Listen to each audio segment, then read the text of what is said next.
Finance Minister Colm Imbert says there are a number of retired legislators and judges who are receiving an extremely small pension.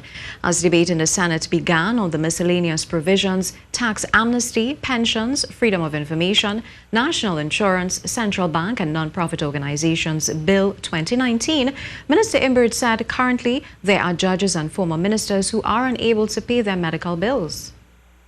And as I said, I am aware of a former UNC minister whose pension is less than $10,000 a month, whose medical bills are more than $10,000 a month, that of his spouse. And he is reduced to penury. And in fact, he approached the government, this administration, to allow him access to a HDC house because he has to sell his house to pay his medical bills for himself and his spouse.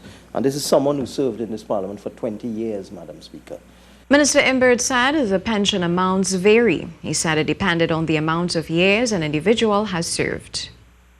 You have several persons who were in the 1981 cabinet who are not well, who have suffered debilitating strokes and other severe illnesses, Madam Speaker, whose pension is a pittance. It is, in fact, what we do every time we adjust the minimum pension, the old age pension, and the public servant's pension, we also adjust legislators' pension to the senior citizen's pension of $4,500.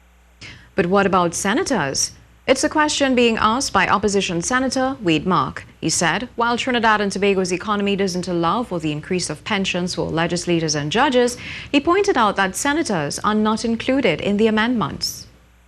All I can tell you is that the President of the Senate is the only senator in the schedule that is attached to this.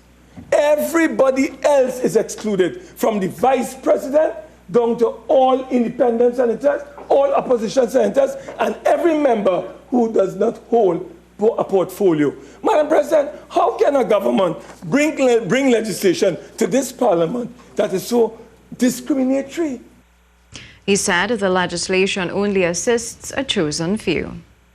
I am saying, Madam President, we have former senators who have served in this country. They have retired like judges, and they are suffering. What is the government doing about those senators who have retired from our system? And, Madam President, I will follow your guidance. 11 of them I have here. I will circulate it to the media and to members of the Senate so that they will know, and I'll have a press conference and announce it. Right, Madam President?